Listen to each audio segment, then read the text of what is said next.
here at Old Arizona on the White Stallion Ranch in Tucson, and we have with us Marty Freese, who is a local historian on the Hollywood West and Westerns in general all over the state of Arizona. It's a real pleasure to have him here. Marty Freese. Thank you, John. Appreciate that. I had the pleasure of working at Old Tucson Studios for 20 years, and I did have the pleasure of working here on the ranch for 6 or 7 years doing movie tours, and also was involved with the Empire Ranch and doing some of the panel discussions when they had their day in November. So I guess I should tell you how I got started in this.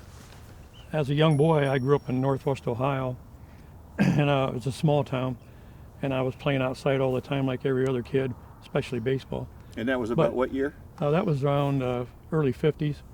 I was born in 48, so I'm 74 now.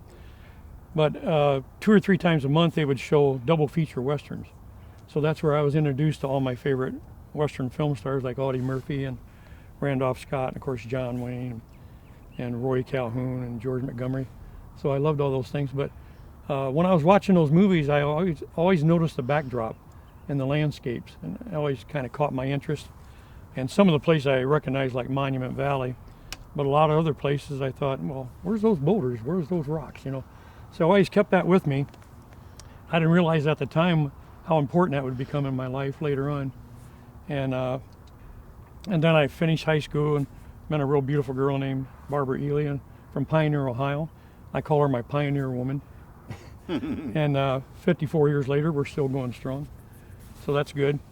So when I come back from Vietnam, we had a son named Gene, and Gene's an historian now and an author, and you know him well. So, and then we had a younger son named Ben, and both of them was named after Major League Baseball players, like I was.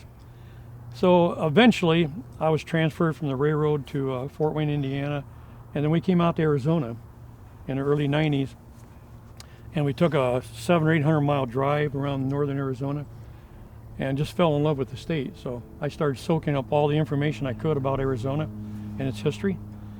And when we went back home, I told my son Gene about Phoenix and Arizona, and he said, sounds like the place I want to live. So he packed up his car and just moved to Arizona, sight unseen, and he's been in Phoenix ever since. So that worked out really good. And then eventually in '99 we were able to move here permanently, and I started working at Old Tucson Studios. So when I started, I was working in guest relations, but they asked me to be a tour guide. And I said, that's exactly what I want to do. So it wasn't long before I was talking about Westerns and taking people around the set and showing them where they shot the movie scenes. So I kept soaking up more information. And then I got a chance to do a TV interview with NBC. And then I was in a movie called Ghost Rock. And usually when you're an extra, you have to stay put on a set, you know, where they tell you. But because I was working at Old Tucson, I was able to kind of roam around a little bit. So I met the producer and talked to him, and then he let me talk to Gary Busey and Michael Worth, the star of the movie. So I picked up a lot of information about where Gary Busey had shot some scenes, which perked my interest once again about locations. And then I started shooting a couple of documentaries called On Locations in the Western Movies, Part 1, 2, and Final Chapter. So when I was working at Old Tucson Studios, I had a chance to do a TV interview with NBC, and then I got to work on my first Western. And I was involved in a gunfight with my youngest son. We got killed in the movie. Of course, the scene got cut. But I had a chance to talk to the producer and Gary Busey and Michael Worth. Michael and I became friends. And I asked Gary a lot about some of the locations you used in movies, which perked my interest even more. By the early 2000s, I was shooting a couple of documentaries, amateur type movies, and they were called On Location Western Movies Part 1, 2, and 3, Final Chapter. So I would visit different parts of Arizona and locations in California, Nevada, and I would take the setting and I would match up a scene in the movie with it, show it what it looked like today compared to back in the movie set. So I had a chance to go to Lone Pine, California. And that's where a lot of those things I saw as a young boy were filmed. Because over 350 movies have been filmed in Lone Pine, California alone. So we went there and we spent about 4 hours in the rocks. Mm-hmm. It's about 96 degrees out. Mm-hmm. I'm roaming around the rocks looking for the Audie Murphy site. Mm-hmm. And my wife says, we've been here 4 hours and it's 96 degrees. So I finally gave it up. But anyway, this perked my interest even more. So I did more research, more history, started going to southern Arizona, looking at different locations, down in Empire Ranch and down in Nogales. And then I got to be part of a Nogales Film Festival where I was the guest, where I take people out on the locations. Mm-hmm. And then the White Stallion Ranch, I was able to connect with the White Stallion Ranch through a friend of mine who's another historian. And I talked to Russell True, who owns the ranch, and Michael. Started working for them. I lived a mile away at the time. Mm-hmm. And we set up a tour where we could take the guests on a tour. So I would take them up to the pass and show them where Jimmy Stewart shot scenes in the movie, and Robert Mitchum rode through the pass. And so all those things, became a big part of my life. And at Old Tucson Studios, I was also doing movie tours, and we started doing living history presentations. Mm-hmm. So I was doing programs on sheriffs of the Old West, court of law, saloons, and stagecoach history, the chuck wagon. So all those things, gave me an outlet to express myself and meet people from all over the world. Mm-hmm. Were you ever brought in as a site locator? I've been asked about different locations and stuff. I was never technically a location scout. Mm-hmm. Although Jack Young, I had quite a few conversations with Jack Young about some of the locations they used in the movies at the time. Mm-hmm. And every once in a while I'd run into an old stunt man, or well, actually my son Gene wrote the book about Hollywood stunt performers. Mm-hmm. And he connected me with a lot of different people, and he would interview a lot of people that was assistant directors and people that worked on the movies. Mm-hmm.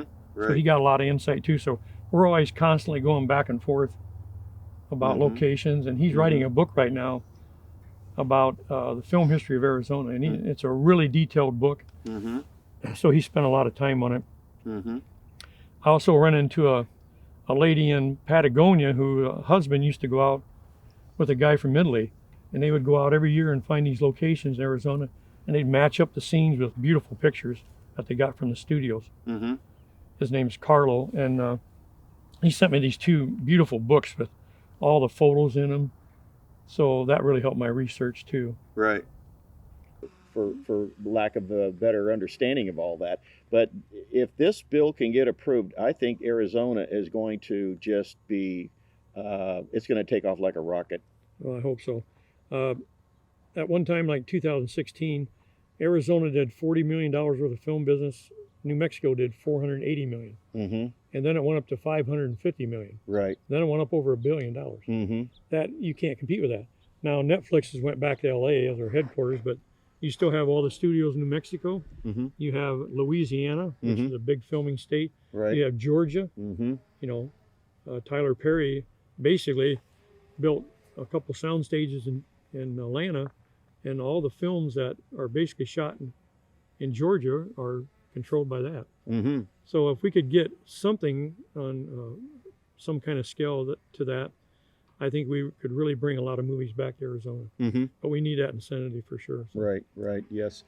I'd like to see some scripted TV shows, along those lines that are ongoing and producing and keeping even that many more jobs.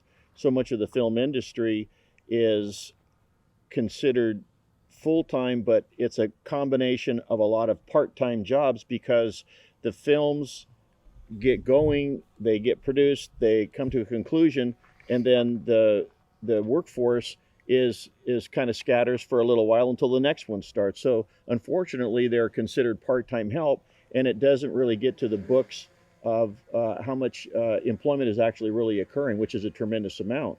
Right. And I don't know how that could ever get shifted around, but I think a TV series would be awesome because, like, Hey Dude was filmed on the Dude Ranch, on the east side of Tucson. Mm-hmm. And they even shot a couple episodes of Webster Mm-hmm. over there using the ranch. And the White Stallion Ranch, of course, has had their filming over the years, but recently it's been more like independent films. Mm-hmm. So a TV series would be, the High Chaparral is like a perfect example. It brought Right. notoriety to Arizona over the years. Sure. I mean, people from all over the world watch High Chaparral. Sure. They still Sure. do. Yeah. When- Well, even though it was filmed in Albuquerque, but the Breaking Bad Oh, yeah. series, Yeah. that was incredibly successful. Sure and was. I understand there's still people that go there to look at the neighborhoods and the Yeah. areas where that was shot at. So there's that film tourism that comes out of it also, which Yeah. was a big part of Old Tucson. The Sure people was. wanted to come and see where the films were made and how it was made. I remember Bob telling me a story about having it at one time, multiple productions going on there at one time, and people really enjoyed seeing that. There wasn't anything for like 3 movies to be shooting at Old Tucson Studios or Mescal on a given week, you know. So back in those days before the fire, that was pretty common. So when folks could stand there watching filming going on, we were shooting a movie a few years ago, The West and the Ruthless, and I was doing tours, so the people would stop and watch the filming going on. Mm-hmm. And they were so interested in that because you don't see things like that back east, or so it's an opportunity to be kind of part of the Hollywood scene, you know. So Mm-hmm. Right. Yeah, it's exciting to really be able to see what goes on behind the camera. There's so much of it, and it's something that people just don't see and understand. Also, the amount of work and effort it goes into with an entire crew. Oh yeah. Putting something together. Even here today, we've got almost a dozen people working on this. That's another one of the interesting things I when I first got involved in productions and things was I love being behind the camera and watching them set up a scene, because we did a History Channel thing one time, and we shot for 12 hours and we had like 2 minutes of footage. Mm-hmm. So there's a lot involved to get things on film, as Mark and you know. Yeah. Or so like that well. scene you were talking about with your son that who knows how long it took to take Yeah. that shot, and then it doesn't even show up at all. Exactly. Well, I've been cut out of enough scenes. So is my son. But yeah, that happens a lot. You know, extras and I'm going to be in a movie, and they come to the premiere, Mm-hmm. and then you're not in it. Yeah. You know, you might be in 3 or 4 scenes, you end up in 1. Mm-hmm. So Right. that happens a lot. But Right. we did a TV pilot one time called Stardust and the Bandit, Mm-hmm. which I really thought might get picked up. And Scott Thomas was one of the stunt guys, performers of Old Tucson. He had the lead. And it was really well made, and it was a clever little idea about this accountant for the mob hiding out at Old Tucson Studios. But it didn't get picked up because we didn't have a film vicinity. The backdrop that we have here was in Winchester 73 that I know for sure, and several other ones, but can you talk a little bit about that film? Oh, sure. Winchester 73 was shot in 1950. Of course, it starred Jimmy Stewart and Shelley Winters, Dan Duryea. And there's a scene where Jimmy Stewart is chasing Steve McNally up the hill. Mm-hmm. That's right there on the movie road. Mm-hmm. Yeah, it was called Rattlesnake Pass at the time. Eventually it became known as the movie road because so many movie trucks went up and down the road over the years. And I used to take groups up there, and they built these fake boulders where Jimmy Stewart was trapped behind them for the movie. And then 5 years later, they built a fake cave for Bottom of the Bottle with Joseph Cotton. And that's where Van Johnson was standing inside the cave, Mm-hmm. and he threw a whiskey bottle. Part of that set is still up there. So I'd take people up and show them where part of the set was still left. There was a window rock up there where Jimmy Stewart was looking through the window rock in the movie, Mm-hmm. and he's yelling up to Steve McNally, his brother. So they have the final gunfight right on top of that hill. Mm-hmm. And this is an interesting story, John. One day I was home. It was on a Sunday, and the ranch called me and said, "We've got a guy out here from Hollywood who wants to do a tour with you, private tour." And I said, "Okay, I'm not doing anything. I'll be right out." So I come out, and he said his name was Ben Burt. And I said, "Boy, that name sounds familiar." So we got to talking, and he said he wanted to go and see where they shot Winchester 73. Mm-hmm. So I took him up where the boulder was at, where Jimmy Stewart was throwing the boulders, or throwing the little pebbles on the boulder. And we got talking about that. That was his favorite scene in the movie. And I started thinking, I said, "Ben Burt," I said, "did you do a documentary on Iverson Ranch?" He said, "Yes, I did." Hmm. I said, "Oh, you're that Ben Burt." Mm-hmm. So he was from Star Wars, Raiders of the Lost Ark, E.T. He was the sound man in all those movies. Mm-hmm. So he was the real deal. Anyway, we talked so much we forgot to take pictures. So the next day I went up and took a bunch of photos for him and sent to him. But he was an awesome guy, and it was so much fun talking to him. That's the wonderful thing about what I did over the years.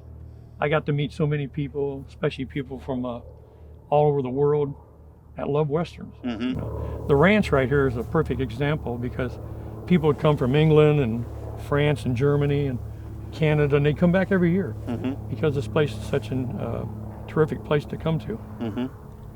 So I would meet those people and talk to them about Westerns, and I would meet people from, I even did a tour with a Russian group one time. They had a translator, of course, but afterwards they presented me with this little award, and I did Japanese tours, and so it was so interesting to get to meet all those people and get to talk about Western movies and Western film stars.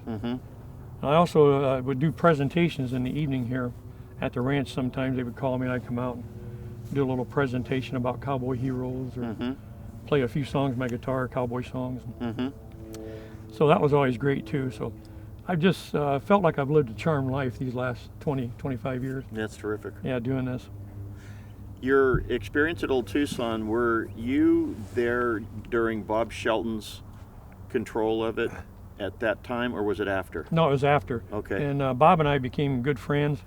I really admire Bob Shelton. Bob was the founder of Old Tucson. Yes, he was. Yes. And that's an interesting thing too, that Bob and I and Don Collier and Rod Wolf and Bunker de France, the stuntman, we used to be on the panel together at the Empire Ranch.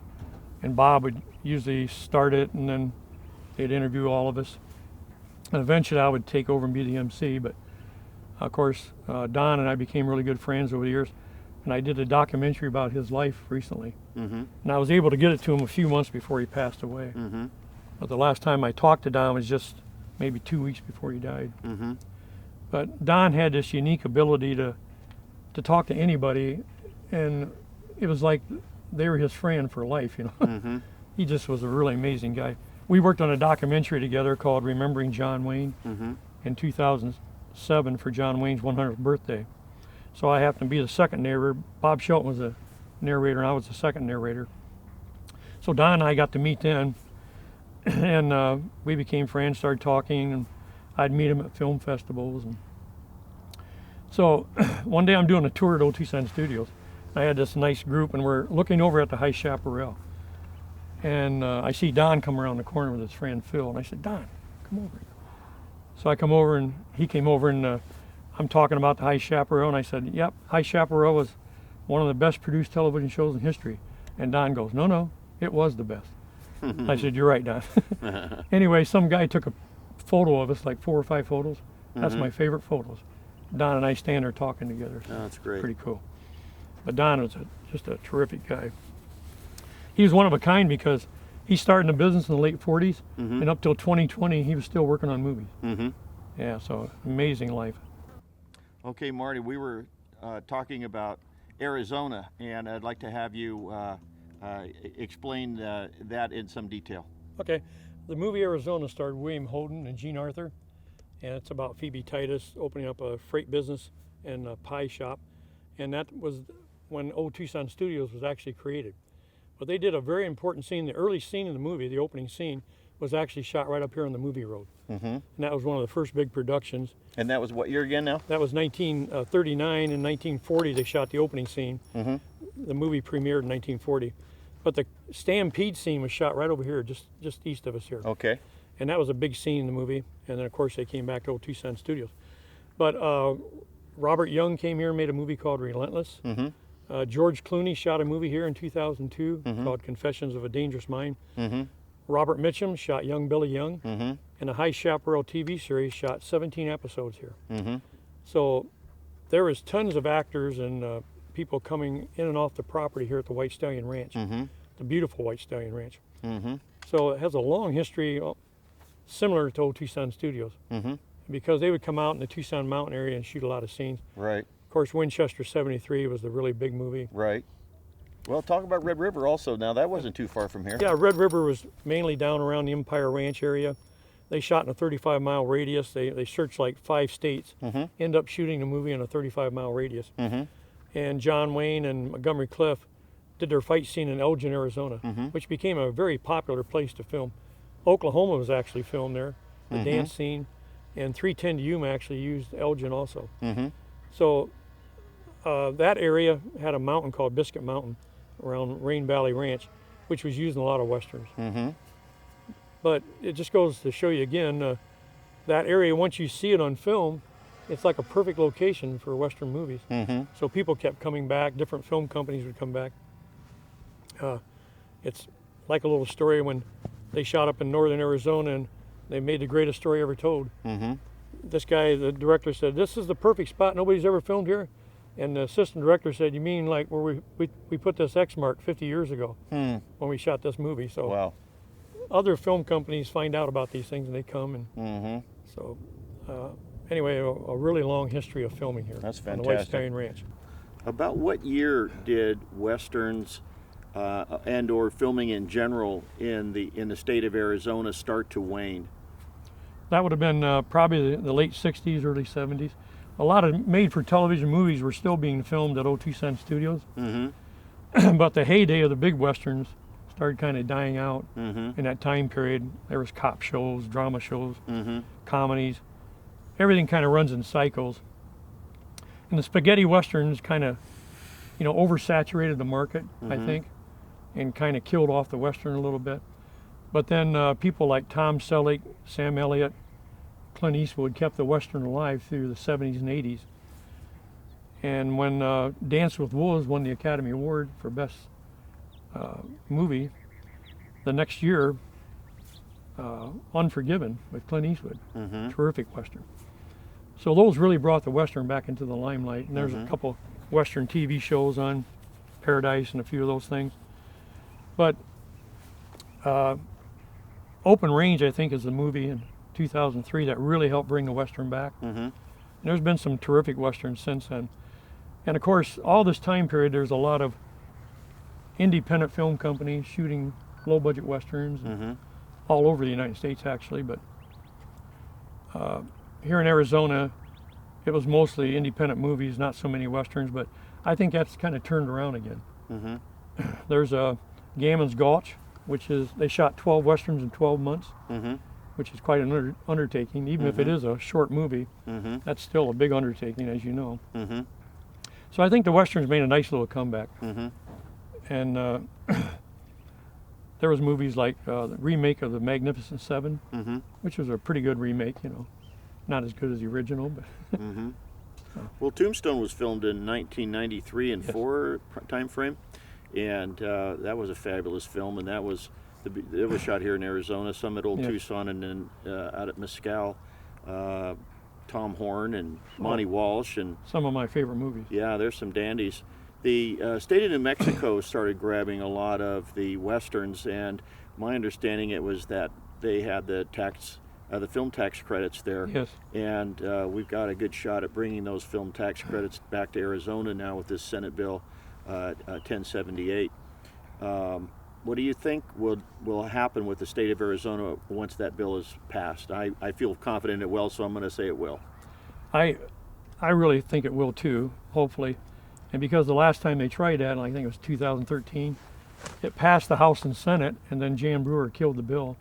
We lost out on 40 major motion pictures right away. Mm-hmm. There was 40 major motion pictures wanted to shoot in Arizona, Mm-hmm. and we lost those. Mm-hmm. Now, the old tax incentive deal had its problems. I realized the state lost money on it. And unlike New Mexico, Mm-hmm. but if you take New Mexico, they had a film incentive where they gave a rebate. Mm-hmm. And this bill is a little similar. It gives you a tax credit, Mm-hmm. so you get some of the tax money back, I guess, Mhm. is my understanding. And the more locals you use, the bigger your tax incentive. Mm-hmm. So my thinking is, when you use local people like wranglers and caterers and Mhm. hotels to shoot a movie, even a low-budget film, Mm-hmm. you're pumping money back into the economy. And plus you have to take the factor, a movie like Tombstone in 1993 actually brought tourism back to the town of Tombstone. Right. People all of a sudden say, wonder where that movie was, you know, the real Tombstone, I want to see it. Right. So they'd come to Arizona and they'd drive 80 miles to go down to Tombstone Sure. and see the town. Mm-hmm. So that really helped tourism down there. And I think a lot of people, even on little side trips, you know, say, well, let's go over and see where they shot this movie. Mm-hmm. I heard this movie was shot at the White Stallion Ranch. Mm-hmm. So when they came out here And when Russell and I set this up, we were amazed at how many people thought, well, this is, you know, there were so many films shot here Mm-hmm. and so many little documentaries and commercials and everything. This is really interesting. Mm-hmm. So we played off that quite a bit with the guests. And some weeks I'd have 20 people, some weeks I'd have 3 or 4. Mm-hmm. But it was always interesting to take them out. Mm-hmm. Well, we hope we get back on the map with this Senate bill everybody's working so hard for, and it's something Arizona's needed for quite a while, and we're all working real hard to get this Senate Bill 1780 approved. Appreciate you coming out. Old Arizona here at White Stallion Ranch, and we'd like to get you back out here again. That'd be great, John. You bet. Thank you Thanks so much. a lot, Marty. Appreciate it. You Thank betcha. you very much. Thank you.